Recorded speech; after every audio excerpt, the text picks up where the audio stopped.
try to imagine possibilities of why a woman in particular, a white woman today, in today's world, might be drawn to Islam, what comes to mind is that a woman who is a very spiritual woman might really appreciate the single-minded focus on God, which is present in Islam.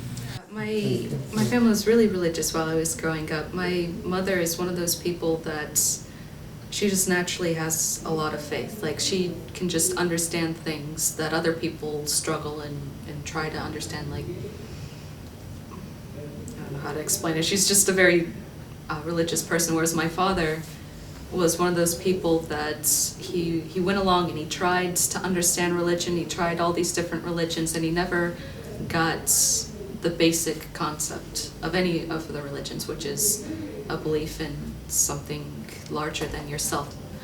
My father, I think, was raised Catholic because he's of Polish descent. But when I was born, then they were in the Episcopalian church, so I was baptized Episcopalian, if you could call it that. And then I was raised Catholic through most of my life, very devout Catholic. My mom would wake us up at 5 in the morning sometimes to go to church. I had an interesting upbringing too, because I'm part Jewish.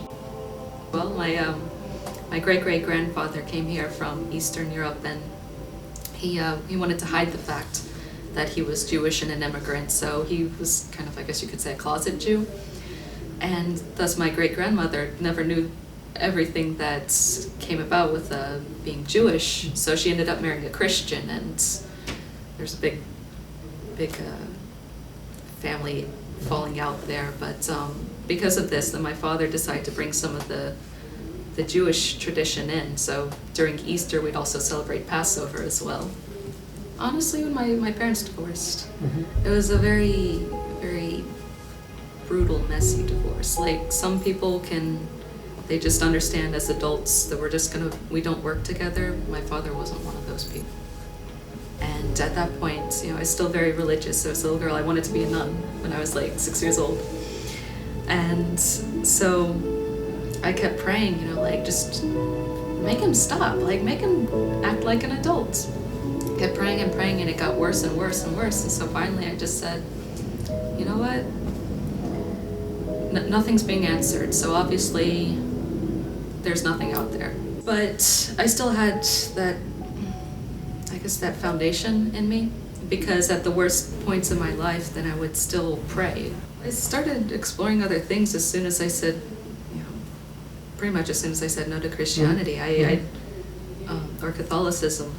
I studied many different religions from the time that I was around 11 or so. I studied more because I loved the mythology. I studied Greek mythology, like Greek and Roman mythology. Well, with I know with like the Wiccanism and the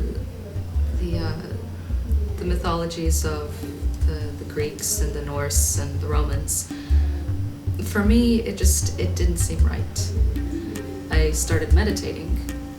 After I started meditating, then I started learning about Buddhism, and I found that all these things I was finding within myself through meditation was the same things that Buddhism preached. And so I would read the suttas, and I read the Dhammapada, and it seemed wonderful. But when I went to tried to go to Buddhist centers or Buddhist temples, it seemed that what they were practicing was completely separate from what the Buddha was teaching. I studied about some about the Torah and the tree of life, the thing, but I didn't really go into it too much. I guess because it was too close to home, too close to Catholicism and Christianity to me to really hold much of an interest. I started reading the Bhagavad Gita, but didn't delve too much further into it than that. I was just sitting in my room meditating, because I would do that, I would just, every morning and every night I'd meditate. I'm sitting there one morning, meditating, and I had this copy of a translation of the Quran. A really bad copy, but, or a really bad translation. but I had carried it with me from my mom's house to California. And finally I'm looking over, I'm like, you know what? I'll give it a shot. So I open it up and I'm reading the first chapter, and I don't know, there's no word for it, just peace, happiness, contentment, all combined into one. بسم الله الرحمن الرحيم. In the name of Allah, the entirely merciful, the especially merciful. الحمد لله رب العالمين. All praise is due to Allah, Lord of the worlds. And all of a sudden I felt like I used to feel when I was 6 years old, and I'd be lying out in the clover patch in our orchard, looking up and seeing God, and like the way that the clouds move and the way that the bees dance and everything like that. And I looked out the window and I saw the exact same thing, just all these signs of God. And so I read more, and I was still really wary about Islam because of the way that Westerners are portrayed, or Westerners are presented Islam. And going to Mission College, there's a large Muslim community there, and there's one room, which is a meditation room, where anybody can go to just sit and meditate or pray or just have quiet time. And the Muslim students there use that as their prayer room during the different times of the day. And so one time, I was passing by, and a friend Rowan saw me looking at the students praying because it drew my eye. Like, it's like, for me, when I feel that overwhelming sense, when I looked outside and I could see the signs of God, it's like I just wanted to fall flat on my face and start crying. I was so happy. And here all of a sudden I see these students around my age that are doing the exact same thing. They're going down like that. So I was kind of watching them, and my friend Rowan comes up. He's like, "Oh, do you want to go in and watch them pray or learn about it?" And I pretty much ran the opposite direction. It's like, "Oh no, I'm okay. I have class." So I ran off. Well, I kept praying more, like meditating. Like my meditations started turning more into prayers after I started reading the Quran. Instead of trying to, in meditation, you're supposed to calm your mind and still your mind. Instead, I would just think about God and everything that reminds me of it. I went with my friend Zahida. I had just met her and everything. She's kind of like, "Oh, okay, I'll take you there." If you ever meet her, she's a wonderful girl. And I just sat on the side as they prayed.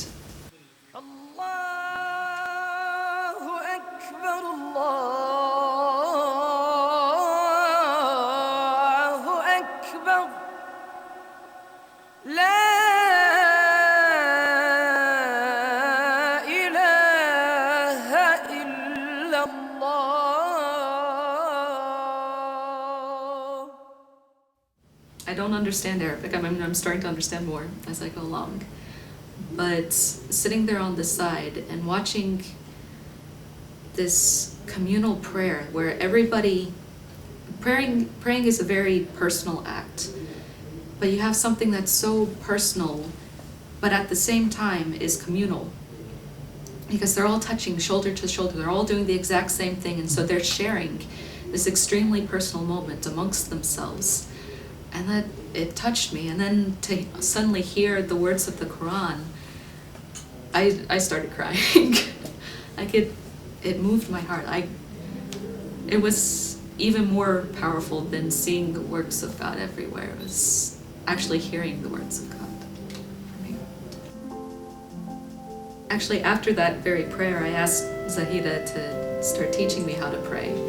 I think I would pray like once a day, but after I actually started realizing what I was saying, to me, in my heart, then it was like I was admitting that I was a Muslim, especially with the last part where you say, "Ashhadu an la ilaha illallah, ashhadu anna Muhammadan abduhu wa rasuluhu." And as soon as I realized what I was saying, then for me I was Muslim. But I still wasn't convinced here. I was convinced here, but I wasn't convinced here. Dion contacted me. And I spoke with her, and she was going over the pillars of Islam. Fine, so I contacted Sister Diane and that night and said I want to take Shahada. Okay. I bear witness I bear witness that there is that there is no deity no deity worthy of worship worthy of worship except Allah, except Allah, and that Muhammad and that Muhammad is his messenger. is his messenger. Takbir!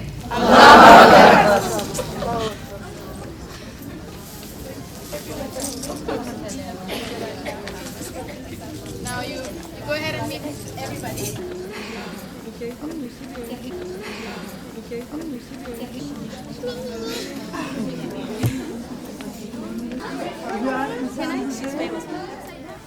Everything logically evolved in a way that I would never be able to picture or plan.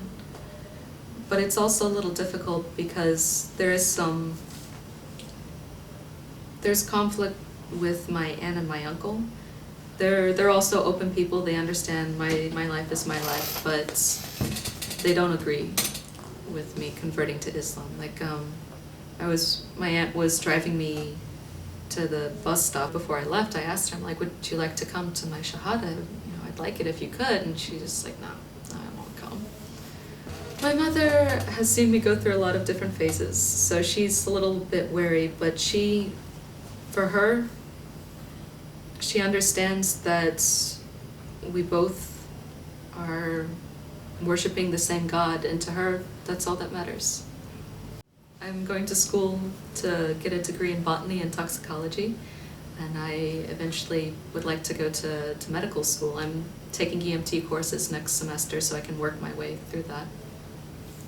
I go to medical school and would love to either join Doctors Without Borders, Médecins Sans Frontières, or to, if I can't do that, which I don't know why I wouldn't be able to, but if I don't do that, then to help be one of the, like a rural doctor or a doctor in the inner city clinics, like the free clinics and everything, to help people that truly need medical help.